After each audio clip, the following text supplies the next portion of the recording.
Et puis nous sommes mercredi, c'est jour de sortie au cinéma. Je suis le comte de Monte Cristo.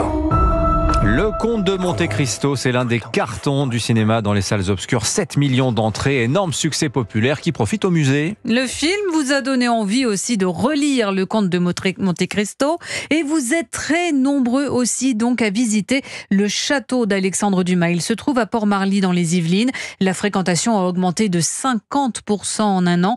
Parmi les visiteurs supplémentaires, Théo Grévin pour Europe 1. Pas comme dans le film, mais c'est très beau.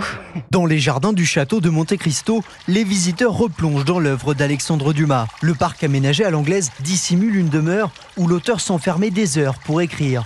Une belle découverte pour Alexandra et Paloma, venues en famille sur les pas du créateur du personnage d'Edmond Dantès. C'est ma fille qui a vu ça sur Internet. C'est à peu près à 1 heure de chez nous, donc on s'est dit pourquoi pas. Quand on voit le film et qu'après on va sur les lieux, on a envie d'en savoir encore plus. Aujourd'hui, le lieu connaît une fréquentation record et les visiteurs patientent devant le cabinet de travail d'Alexandre Dumas où sont gravés sur la façade plusieurs noms de romans écrits par l'auteur comme Les Trois Mousquetaires ou Le Comte de Monte Cristo. La sortie de films, ça remet au goût du jour une œuvre. Frédéric Lurol est la directrice du château. Les gens sont curieux, ils imaginent faussement, parce qu'ils se trompent, que c'est la maison du Comte de Monte Cristo, et ce n'est pas le cas, c'est la maison de l'auteur du Comte de Monte Cristo. Autre impact lié au succès du film porté par Pierre Ninet, les visiteurs sont de plus en plus jeunes.